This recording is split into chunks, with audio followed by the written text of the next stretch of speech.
Hey, what's up, guys? Episode 253 of Richard Metalfan Interviews calling from Zoom, and I'm here with Danny Nelson from the Almighty Malignancy. How are you doing today, Danny?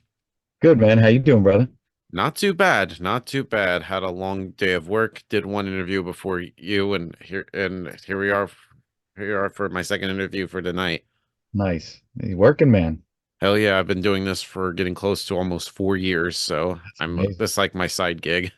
Yeah, yeah. Nice. Are you Yeah. digging it? Is it fun? Hell yeah, I've got to interview like a bunch of bands. Like I've been interviewed like of course I've interviewed like Mikkel from Dark Tranquillity. I've interviewed Danny Filth. I've interviewed Donald from Obituary. I've interviewed like and almost every like legendary acts. Next. That's awesome, Yeah. dude. I Just a love it. mixture of old, new, and everything in between. I hear that, man. I hear that. And there's a lot of it to go around too. Indeed. So, kind of the format of the show is I want to talk about like your musical history and sort of do a rundown of your discography, but take it back to young Danny Nelson. So, Mm. kind of growing up, what were the first bands that got you into metal and what made you want to be a vocalist? Well, a lot of bands got me into metal. I was lucky. I had an uncle, and that was my mom's brother, who's 9 years older than me, so he's like my brother. He introduced me to a lot of bands young when I was, not in diapers, but I was pretty young. And Quiet Riots, the Rats, Maiden, all that stuff, that normal stuff that everybody gets into, until eventually I started discovering other bands, like death metal bands like Death and Obituary, Sepultura, things like that early on. And I always wanted to be a thrash singer, but I didn't think I could do the voice. I could try, but I never I didn't have enough confidence. And then I started trying to do death metal vocals, and I was all right at it. So, me and my friends from high school decided, let's just start a band for fun. Yeah. And that's how Malignancy was born. Yeah, and funny enough, there's actually are like a bunch, three different malignancies. There's like a death thrash band from There's Corpus tons. Christi, Texas. And funny enough, Yes. there is a thrash metal band from Dallas Yes. and And another thrash you know metal who? band from my home state of Georgia. All right. There was also one in Colorado too. Steve from Cephalic Carnage told me his first band was named Malignancy. So there's a ton of Malignancy. I don't think they ever released material, but it was a good name. So I don't know why nobody nabbed it. There is a black, like an atmospheric black metal band, I think from Australia named Malignancy that's recent, that formed Wow. not too long ago. And I only knew because somebody approached me about doing an interview and then said, we'd like to talk about your album this. And I'm like, that's not one of our albums. And then So he's like, oh, all right. I whoops, guess got I the got the wrong wrong Malik. malignancy. Yeah. I wonder if any of the I wonder if how when you all got managed to like trademark the name because I know malignancy formed in '92 and originally you were called the Carcinogen. carcinogen. So Yeah. which I thought that was a hell of a original name. So where did It's that cool too. where did that come to be? I know the most typical interview question like, oh, where'd the band name come from? Dude, my uncle. Carcinogen was something that I came up with, I think, if I remember correctly, either me or one of the other dudes in the band that we were just like, hey, cigarette smoke, whatever, it's carcinogens, bad for you. Sounds like a decent name. Let's go with that. And then my uncle one day, he wrote a bunch of our earlier songs. Like he wrote out Waterlog Corpse and Rotten Seed, parts of it, and then I just picked it apart and, put my own spin on it. But he was like, why don't you just change your name to Malignancy? That's a pretty cool name. And I was like, whoa, I love it. Yeah. Asked And the guys, and they were like, hell yeah, let's do it. yeah, because carcinogen gin does sound good. It sounds like something from like a superhero movie like Spider-Man or something. Totally, totally. There is a band that formed out on Long Island called Carcinogen. They were a really kick-ass band too, young guys, and I don't think they're doing it anymore. They put out one album, but it's worth checking out. Yeah, I got you gotta send me that. Yeah. But how did you get to know like the guys in the band? Because you know you formed in '92. High school. I went to high school with guitarist Javier, and the drummer Kevin was also in our school. So we all kind of bullshitted. And the drummer wasn't necessarily into death metal. He loved rock and metal, but he wasn't into like, heavier shit. And then we showed him Napalm Death, and he was like, yo. He's like, I like these guys. So he started trying to drum faster and all that. And we were just jamming. I mean, I have our first jam session on cassette and it's horrendous, but it it's cool because it's a time capsule of us all, you know, 17, 18 years old, just jamming, doing, trying to make a song, trying to write a song. Yeah. Yeah, and was like that first like stuff with like that first demo called Eaten Out from Within. So, where was that demo recorded at? Because it's just very raw sounding. That was actually recorded at the Crypt. It was a studio in Yonkers that was run by Roger from Mortician. And that's how we got to meet up with him, who later joined the band on drums, because, our drummer, John, had other interests and he wanted to do something else. He moved out of state. So, we asked Roger, who's a guitarist by trade, but was jamming behind a kit one time when we came in to rehearse. And I'm like, I didn't know you play drums. He's like, yeah, for about 6 weeks now. And he was playing amazing double bass, keeping time, light blasting already. Like he's one of those guys that could probably pick up any instrument and play it pretty damn good after a few weeks. He's an amazing musician, period. But So, yeah, we recorded that with him at the Crypt. And that was a different lineup. Javier was still in the band. We had John on drums and we had Frank on bass. So that was the lineup. We formed in 92, but we had a couple lineup changes. And then when John joined, he was like, yo, dude, let's record a demo. He was the one that really pushed us to play shows and record. yeah. He was the because he was in a band called Asphyxiation on vocals, and that was a local band from Queens. Um, and he had already cut his teeth in playing shows and recording. I don't know if he was on the demo, but he was in tight already. So he's like, yo, what are you guys waiting for? And we're like, I don't know. We're just fucking jamming. He's like, knock. Let's make some songs. Let's get a set list together and go fuck play shows and do recording. Yeah, and you're pretty much like the only OG member left. So, how different of the chemistry is over the years, and do you sort of like, I guess in a way, kind of like take up the leadership role of the band? Yeah, I mean, I think I've always kind of, because it was me and Javier's baby, the two of us. And when Javier had left, Ron joined. And then first it was me and Roger. We were the tight ones that made a lot of decisions. And then when Roger left the band, it became Ron and I. So we're kind of like the Ross and Bob of Malignancy, if you know what I mean. And it's the chemistry for each era of Malignancy has been different, but worth it. It really contributed to the evolution of the band, our sound, our writing, our progression, because you get better players in there, you get better product, and that was always fortunate for me, is I was always surrounded by amazing players, and I still am to this day. I mean, Alex Weber is one of our newest members, but he's an amazing bassist, and he lives all the way down in Baltimore, so he's not that close to us. I'm used to having everybody lives in the same town and we get to jam every week, like twice a week at least. It's not like that anymore because everybody's kind of, you know, in pockets. I mean, Alex Cohen, our drummer, our session guy that does a lot of our live stuff because he lives in Manhattan, he's always around, so that's great when he's not touring with other bands or he's doing a lot of drum stuff. So it's kind of hard to keep him down. So it's been like this whirlwind over the last few years to just try to get shows together, get records together because everybody is kind of all over the map right now. Yeah. And it's Was the gonna, band formed in Yonkers, New York? yes, it did. And Same Ron, area as Immolation. yes, same as Mortician, same as Demolition Hammer, even though they say they're from the Bronx. Two of the members lived in Yonkers. Well, one member lived in Yonkers, one lived in Mount Vernon, and I think two lived in the Bronx. So yeah, they're a Yonkers band to me because you know the main guy lives in Yonkers, Yeah. Steve.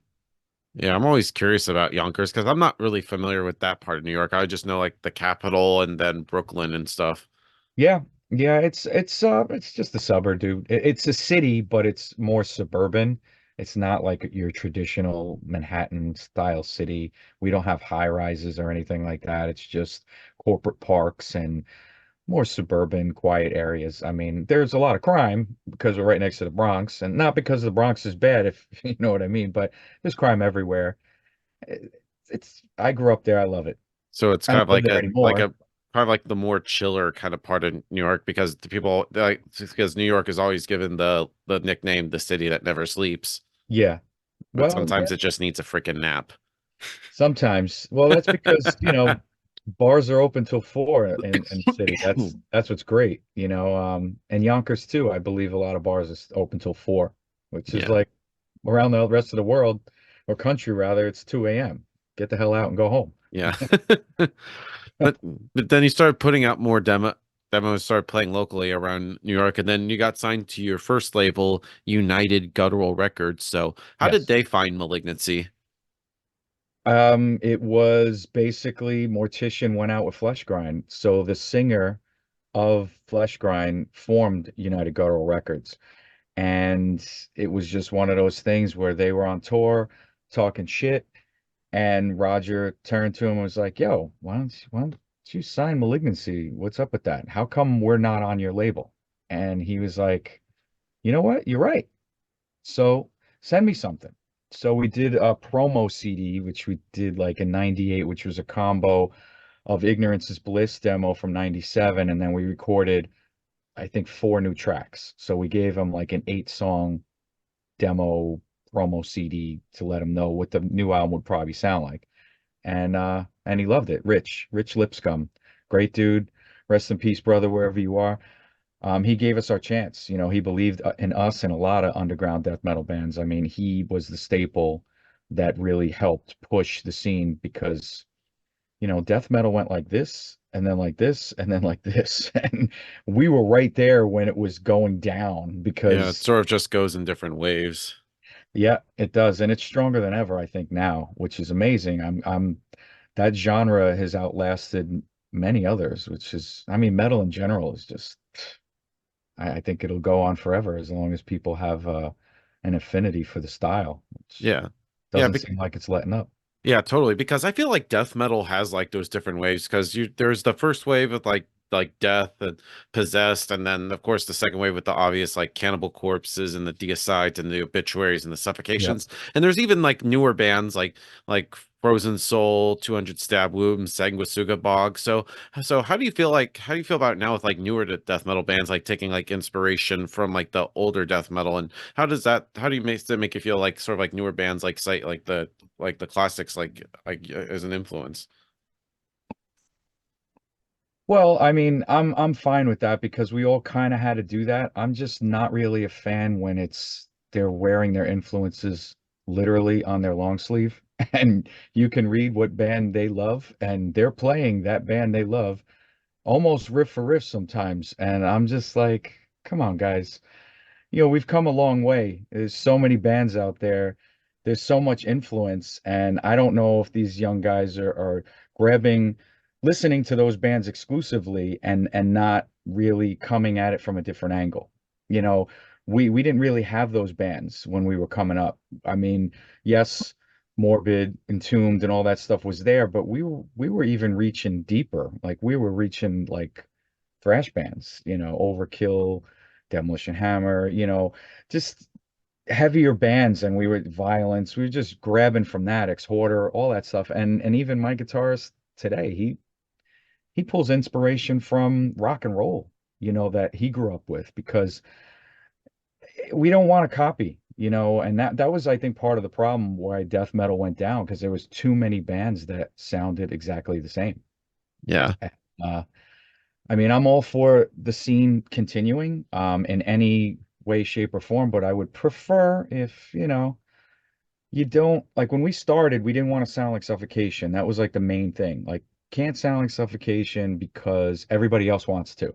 There's so many bands out there that wanted to back then. It was like, especially in New York. And we're like, no, can't do that. Let's try to sound different. And these guys didn't really have the capability yet, as far as talent to pull a lot of that off. We played some cool shit, but it wasn't until, Ron and Raj joined and Desmond where we really were able to expand and do different style that we really the style I was hoping for, you know.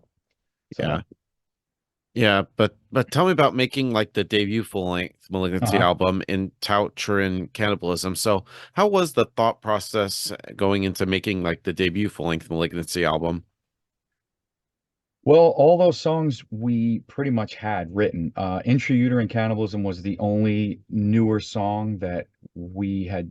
All the other tunes were older. They had all been written from 96 to 98, 99. So we were already ready. We had 12 songs to go, and then Intrauterine was the 13th, and we said, let's just record this whole shit, and this is basically our whole catalog up to date. Let's just put it out. And the thought process was we were excited as hell because it was like, oh shit, this is our first CD. We get to have like a nice booklet, all that shit, and it was exciting. I mean, the one good thing is that we recorded it with Roger at his, studio in a basement because if we didn't, it probably would have cost us a hell of a lot more. I mean, we did buy a lot of equipment to pull that off, but that equipment we got to use with other releases as well, so it was good. It's kind of like a homegrown thing. Like, not too many bands were doing it because they weren't up on the technology, but Roger and Desmond were really, really into that kind of shit. They were gearheads. So it was all about, let's do this. Why are we going to go to a studio? Because every time we've gone to a studio outside of Roger, it's been a little weird. Like 1994, we tried to record a second demo and we went in there to record 3 or 4 songs and we came out with one and it was an 8-hour session and we pissed out all this money away on Rotten Seed because we weren't ready to record. And the engineer was not really familiar with death metal and it was a difficult process. Song sounds cool, but it's like a $600 song. It's like, what Yeah. the fuck is that? We should have had 3 or 4 songs with that. Yeah. Like, but the all those song titles are just like fucking metal, like Your Life is Shit, Fried Afterbirth. Yeah, Like it was one of those things where I mean I'm young. lovely song titles. Yes, well, I mean death metal is not pretty, really, and Yeah.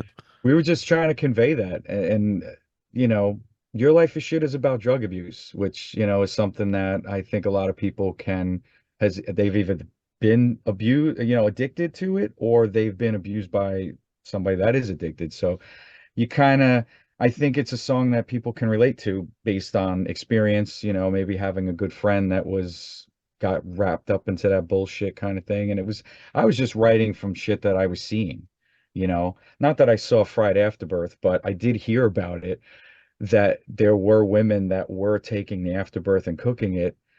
And I was like, are you kidding me? So, Ew. Roger cracked an egg and recorded it, and that is the intro. It's actually an egg sizzling in his pan in Yonkers, and that's the intro to the song, and fuck it, you know. Yeah. Yeah. But then when the album was released, did you start like touring outside of New York for the first time, or did you just play still locally? No, we toured. We our first tour was in 2000 with Goat Whore and Mortician. Ooh, what a hell of a bill. Oh, it was amazing because Goat Whore was brand new on the scene. I mean, they obviously Ben and those guys had been in other bands, so they weren't fresh, but that band, that iteration of them playing together was fresh and new, and it was really cool. I didn't even know that who they were, and Yeah. then somebody told me that, oh, Ben used to be in that band Paralysis. I was like, what? And then that was it, you Yeah. I know. remember when I interviewed him, he told me about that. Yeah, I remember when I found out, I was like, dude, you got any merch left? And he's like, oh man, no. And then he had a shirt that he gave to somebody else. Fucking bastard. I love you, Ben. But I wanted that shirt. Yeah. Yeah, but did you ever play like the old Masquerade in Atlanta, Georgia back in the day? Yeah, I think we did. That was a big ass place, wasn't it? Yeah, yeah, It's because not there anymore. now they moved to a new location back in Okay. at the end of 2016. Like at the you remember at the old spot to like when bands like to load in like their gear and stuff, they would always have like a little elevator that would like come down that was like on It's a string and stuff and on a rope and stuff, and then they would like rise it back up, go it take it back up sounds to heaven. it sounds familiar, but I think only if I think we played that venue back in 2000 and we met Nile and Impaled, I believe, was also on tour, and our two tours combined, and we played kind of like a mini festival with two tour packages, if I remember correctly. Damn, that would have been a hell of a bill. I wish I could have seen that. Too bad I was only 6 years old. It was a good one. It was a fun one. I mean, Yeah. Niall was fucking unstoppable, and Pale was fucking amazing as usual. So it was a fun night. Yeah. Yeah, but and the fact, because of course with in Charter and Cannibalism, that labeled Unique United Guttural Records was actually from Atlanta. Hmm. Yeah. Illinois Yeah. was Rich born in Atlanta? I have no idea. It doesn't really say, but apparently there's a parent label now. Now apparently that label United Guttural Records is not around anymore, but there is the parent label Yes. Deathgasm, which is like in Yes. Marietta, Oh Georgia. yeah, yeah, yeah. Though yes, Deathgasm, I'm familiar. I know those guys, or guy. And yeah, yeah, they bought UG when Rich decided that he didn't want to do it anymore. So that was that. Yeah. Yeah, then I guess like the next release I want to talk about is the Motivated by Hunger EP from Hmm. 2000. So tell me about that. Was that something thing to like hold fans over while we wait for the follow up to Encharter and Cannibalism? Yeah, we did a few more tunes. We put an old song on there that we didn't put on Intrauterine called Atmosphere of Decay. That was a song written in '94, and we just were like, let's not. And then Motivated came by, and we were starting to change our style a bit. So we figured, all right, so we got these three crazy songs. We'll put an old track on and then a live song from Intrauterine and put it out because we just wanted to get something new out because Intrauterine in itself wasn't it, to us an old release because it was all old material. So we were already kind of in that mode of progression, and we figured let's just get this out, show the fans what we're doing now. This is actually us now, not Intrauterine. Even though people really dug that record and so do we, it was just one of those things where we got fresh new music. Let's just get it out as fast as we could, and we had the opportunity to record in the basement because it was easy. It was one of those things where, hey, what's going on? Let's just go downstairs and jam for hours and hours until we get it tight, and then press record, and there you go. Yeah. So that's how we did that. Yeah, and I know I'm kind of backtracking, but this year does also mark the 25th anniversary of Intruded and Cannibalism, which I thought Yes. thought was good. So, is there a Yeah. chance we can get a celebration somehow? Maybe throw in some like deep cuts live? Oh yeah, man. We did that on the 20th anniversary. We played the whole record and we played Motivated. We played both back to back. And we're probably going to do that for select shows this year and maybe even next year. We got a show in the works with a good friend of ours in Ohio. And he specifically asked if we could play an Intrauterine set or at least tunes from Intrauterine. So we might just do the whole album and then, sprinkle in some newer material depending on where we are with that. Right. And then I know you also did another EP going into 2003 with Cross Species Transmutation. I thought that was a good Hmm. EP. So tell me about like that EP because I know you had like the two EPs in between before we get to Yeah. the second full length. So how did that Well, EP that was come to actually be? supposed that album was it was supposed to be a full length. Cross Species was gonna be a full length. That was the plan. That was gonna be the next full length. But unfortunately, Roger was leaving the band, and we had a new drummer, Mike Heller, come in, who's still our drummer. And he to kind of have an album that was half written by Roger and half written by another guy seemed odd, and we didn't really want to do it. We're like, all right, well, let's just do this with Roger, get it out, and then, we'll go from there. And that's how we did it. Unfortunately, we really wanted it to be a full length, but we didn't have enough material. And, with Roger leaving, it wasn't gonna be a cohesive record as far as like with drumming. It was gonna be something that would be really weird. And Ron and I were like, nah, let's not do that. Let's just get this sucker out. Love it. I mean, amazing artwork by Toshi Ogawa from Japan, and just a great release. And it really, again, shows our progression of just getting more into the technical weird side of the style that we didn't really touch. We didn't really do much of that on Intrauterine. Touched on it on Motivated. Cross Species is kind of like a full circle weird tech fucking crazy album to us. Other people might think different, which is fine, but that's what we felt was our first real technical record, as far as musicianship was concerned. All right. And then we get to the second full-length album, Inhuman Grotesqueries. Yeah. I thought it was a great full length, but I'm sure the one question is why there was like the 8 year gap between Intrude and Cannibalism to Inhuman Grotesqueries. Well, there's a weird thing about media when they cover bands. They always don't count EPs, and I never understood that because EPs are new music. So just because a band, we recorded Intruder in 99, we did Motivated in 2000, we did Frailty of the Human Condition in 2001, and then in 2003 we did Cross Species, which was basically the songs from Frailty, two of the songs from Frailty. And that was that. I mean, we were busy.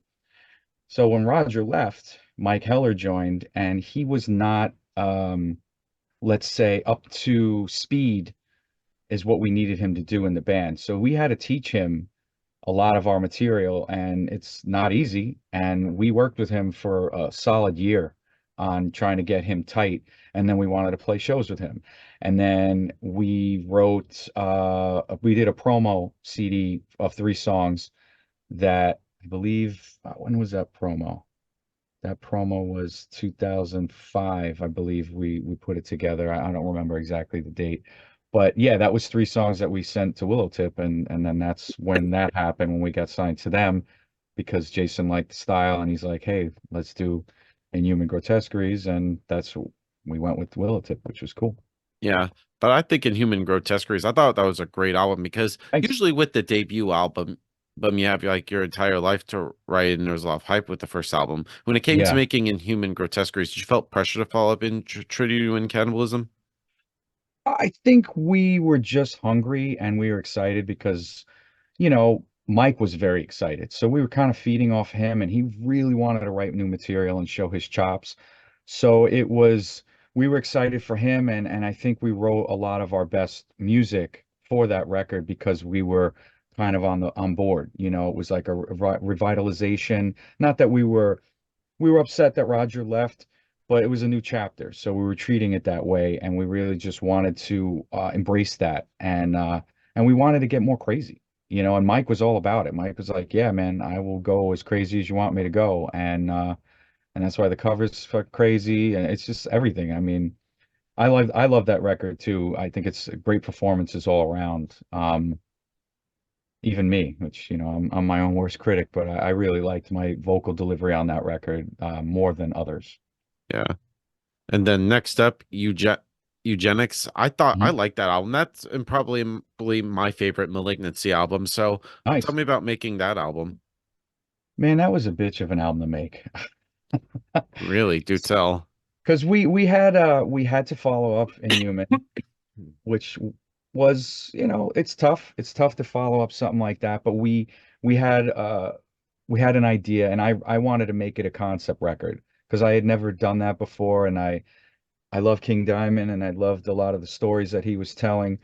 So I wanted to try to tell a story with the record. But it was difficult because I don't really write stories like that, and I kind of, the way the songs read, it's more like it's encyclopedia fucking telling you what happened, this event that happened. It's not really a cohesive story where you have main characters and a plot and all this other shit. It's just more like it reads like, hey, this is what was happening, and guess who did it, and blah, and that kind of shit. And it was a bitch for me, vocally, to try to get that shit together because all the songs are written differently, and I couldn't just write the songs and then just plug them in because I try to write to the riffs and make it cohesive, and make sure that I'm on point with them, and I'm not too off, because a lot of the stuff is hard to growl to because some of that shit is weird. But I wanted to make sure that I was on point and tight with everything that they were doing. But we had to finish all the songs, writing them, and then I had to put them into some kind of order. We all had to agree on the order it was going to be on the record, and then I had to write the record. So I was the one that took time more so than they did to write the material for the lyrics for that particular record, and it was a pain in the ass. But and the end result was great because I think a lot of people enjoyed it, which was cool. Yeah. But kind of breaking away from Malignancy, because in 2013 you did a little band called Hydrocephalic. So like I'm digging like deep. Like I don't think nobody's ever really talks about this. You know, it was something that was brought to my attention, asked if I wanted to be part of. I said sure at the time.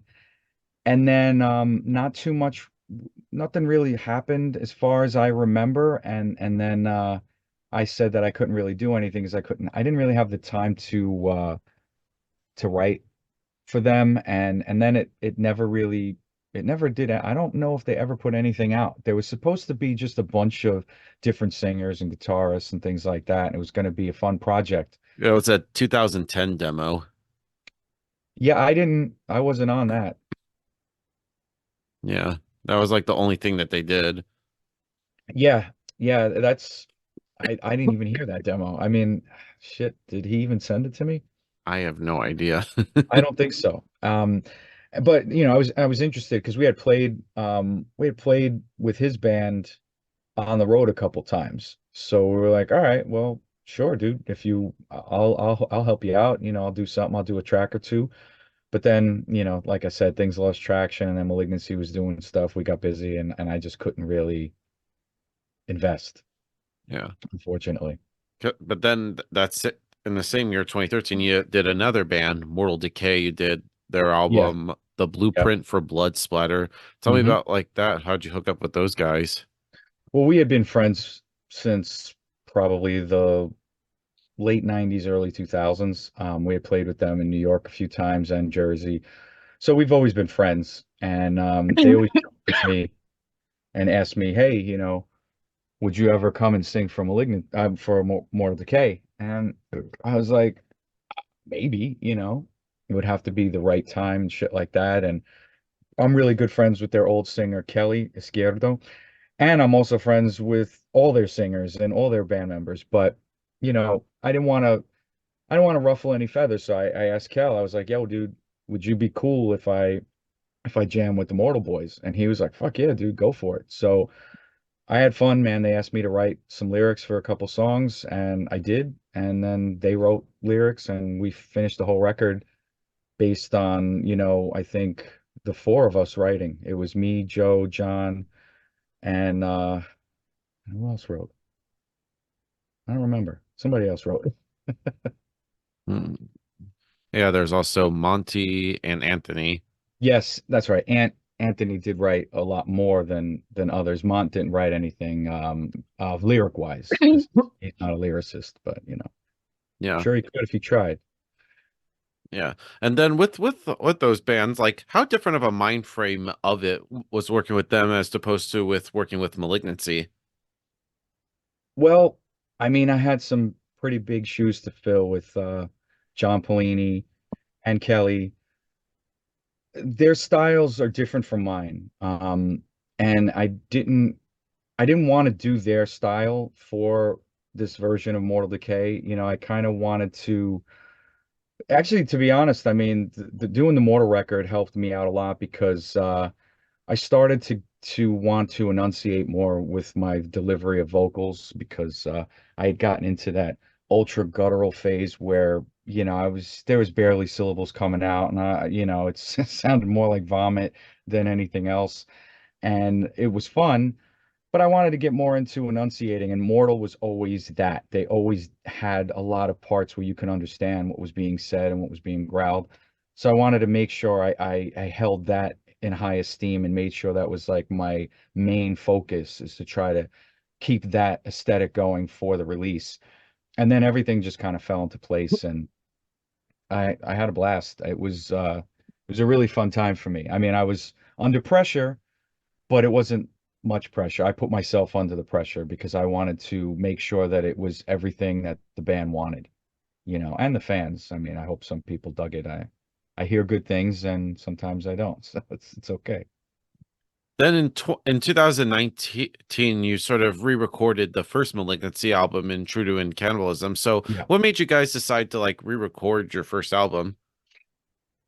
The original tapes have been misplaced. So initially for the 20th anniversary, we wanted to remix and master it because the original recording was never mastered. So we wanted to remix it, get it nice and tweaked up and fix some mistakes that were in there maybe, and then master it so that we could raise the levels.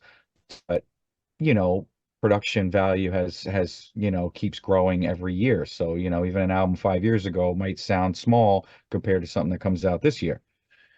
So unfortunately, we had to re-record it because it was missing, and instead of farting around and getting pissed off and then trying to do like a piss poor version by ripping our old album and trying to play with the waves, we said, fuck that, let's just re-record it. We got this, you know, a newer lineup, with Mike and Monty. So why don't we just do it? Fuck it. We got the time, we got the ability, so let's do it. So we Yeah. did. Yeah, and how do you feel about like when in general, like when bands like re-record like old material or albums? Because I always telling like Chris from Pyrexia about this beforehand because I was asking him about like because there's always like those two different reactions. Like some people will like it, some people like, I just prefer the original. So Yeah. what are your takes on like when bands like re-record like their old stuff? I think a lot of bands do it because of label stuff, like they might not have the rights to put it out, like Testament, like First Strike is Still Deadly. That's a lot of the songs from the first two records, but Atlantic were they weren't going to they weren't going to put it out and remix and remaster it. So they were like, fuck it, we'll just re-record it because they own that recording and then now we'll own this recording. So it wasn't that like that for us. And, Impaled has done that. And, Pyrexia just did that too. I think it's just, people have an affinity for the old material and us as the musicians that created it, we wanted a fresh take on it, and that being in the mix again, it can open up to younger generations that have never heard the original, but then they'll hear this and then they'll go backward. And then they'll be like, oh shit, this album came out in 99. Wow, I like that version better. And that's fine. You can like either one better. It's all right. I like them both because they mean something different for me. Um, in that respect. So I don't, some bands when they do it, I don't think it's necessary. Like some bands do it and they don't achieve, I think, what they wanted to, the goal. Um, I think it's just really a matter of opinion and who likes what they like, and they're gonna, do what they want to do. Yeah. But now we have like the new Malignancy album called Hmm. Discontinued coming out on June 14th through Willow Tip Records. So, Hmm. and I've already heard like the first single, Purity of Purpose, which is absolutely a kick-ass song. Thanks, So, man. how was the whole writing and recording process like for Discontinued? Spotty. Holy mackerel. That record was written before Mike, our drummer, moved to California. And we wrote those sessions, and then he moved out to Cali because he was the live drummer for Fear Factory, and then later joined Raven, which he's still in Raven now, and his touring schedule was just crazy. So he was always on the road. We couldn't really pin it down. And we finally said, "Yo, let's record this record. Let's do it." We spoke to Willow Tip. They were cool about putting it out, and then we had to get to work. So, a lot of the material was written a few years ago.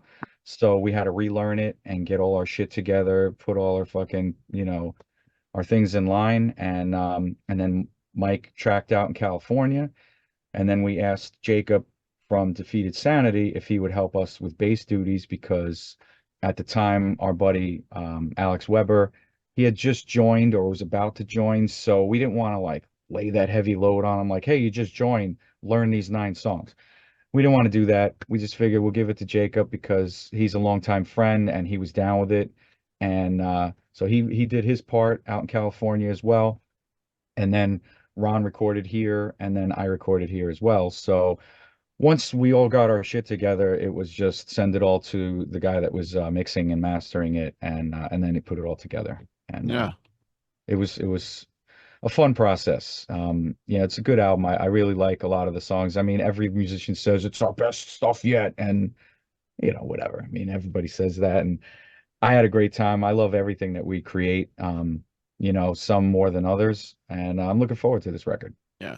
And musically, did you want to continue in sort of like the same vein as eugenics, or as being as there was been a long gap, it was almost kind of like a new start for malignancy in a way?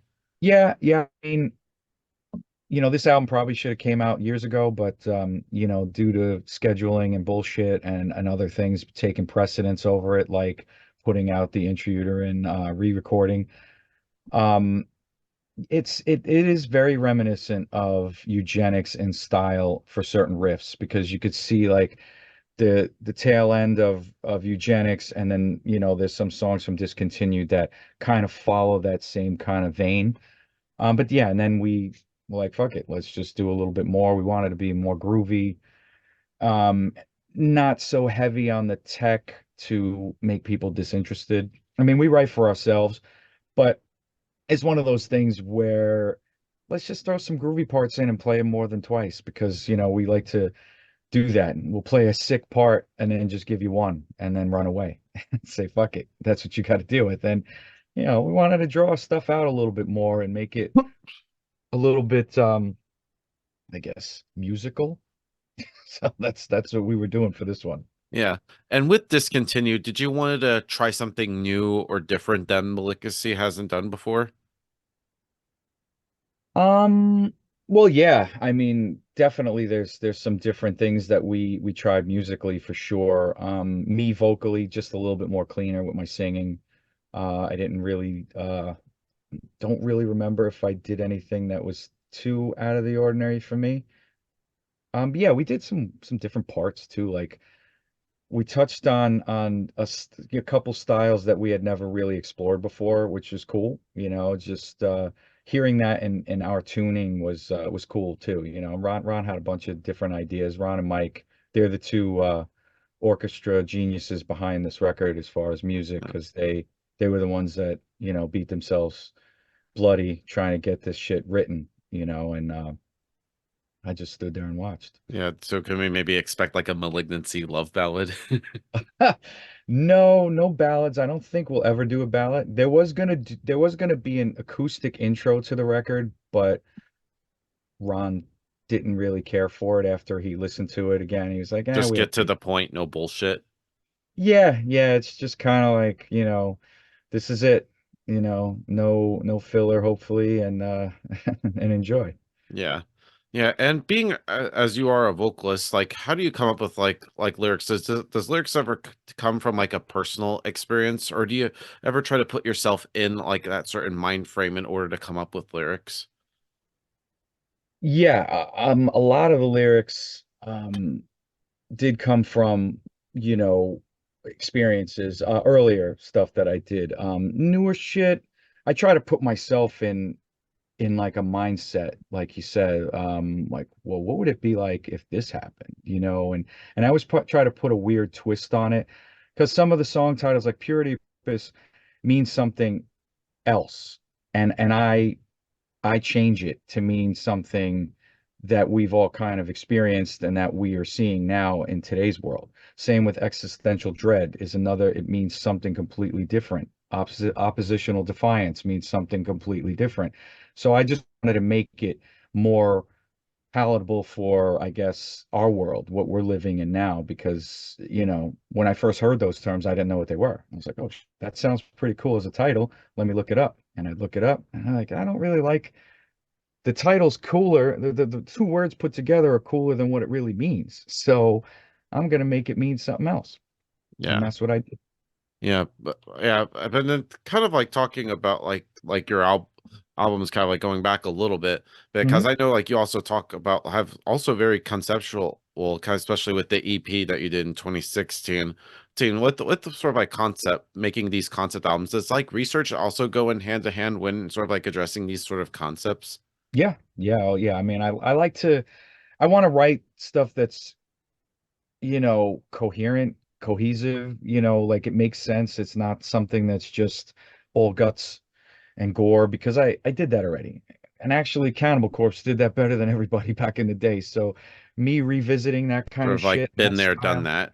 yeah, they did it better than anybody will ever do it. So, let them do that. And I got a different voice. I want to listen. I want to sing about things that affect me and, that I feel should be brought to the public's attention, or at least the young people that are listening, they can read the lyrics and be like, yeah, it's fucked up. I wonder if that's real, and then there you go. You spark something in there because we live in a fucked up society where everybody is just plugged into a device and not even giving a shit about what's going on around them. And I think that kind of sucks.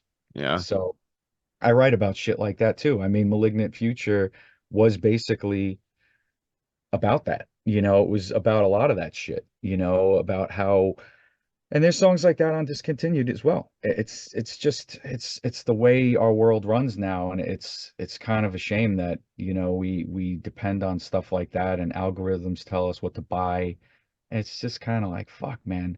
I remember back in the day when you got a phone call to hang out, and if you missed that call, oh well, you weren't hanging out that night. It was one of those things that people would call, leave you a message on your answering machine, and beep, hey, what's up, dude? You want to hang out? Oh shit, let me call him back. Oh, sorry, he left. Great.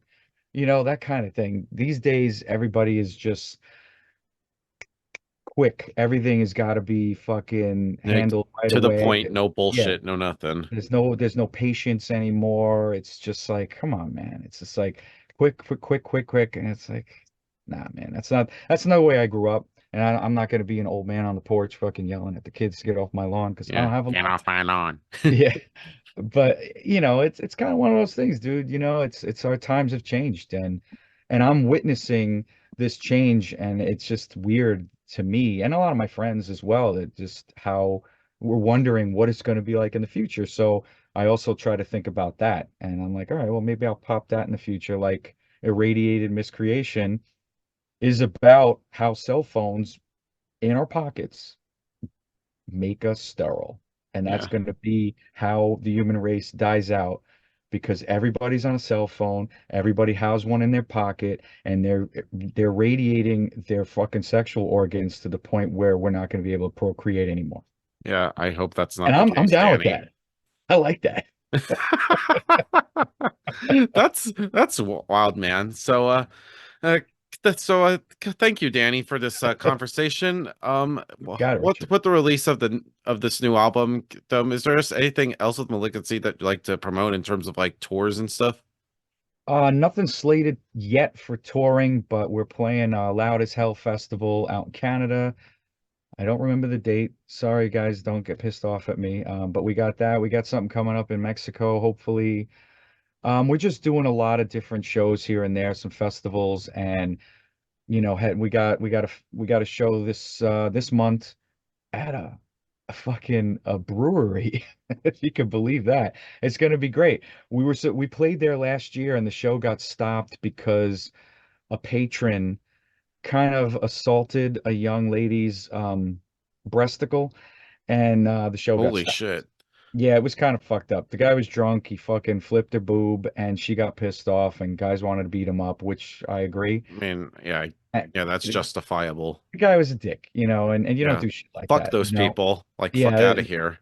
exactly. If you want to be drunk, stay in the back, and that's cool. I mean, you could be drunk in the front too, as Yeah, long as yeah, hands. yeah. Just don't fuck it up for everybody. Yeah, so they fucked that up. So this is a rescheduled show because we didn't get to play. The cops came and everything and shut the show down. First time that ever happened to us, so that was interesting. So we're gonna go do that at the BRX in Connecticut, so that should be fun at the end of April. And yeah, we're just doing whatever. We got a lot of press that we have to do. This is great that you asked me to do this again because now it kind of coincides with the release of the album. So, it's just a win-win for us. So thank you again, Rich. I appreciate it. Anytime, Danny. Anytime. It's just thank you for this conversation. I'm so glad to finally have Malignancy on my show. It's just any Thank final you. words you want to say to the viewers, Danny, to what they're watching this to close us out. Um, I don't know, man. Just have a good time, be good to each other, and get off your fucking cell phones. Yeah, live the world, god damn it. Damn right, man. Go in the park, walk your dog or something. Yeah. So everybody, Danny Nelson from the Almighty Malignancy. See you next.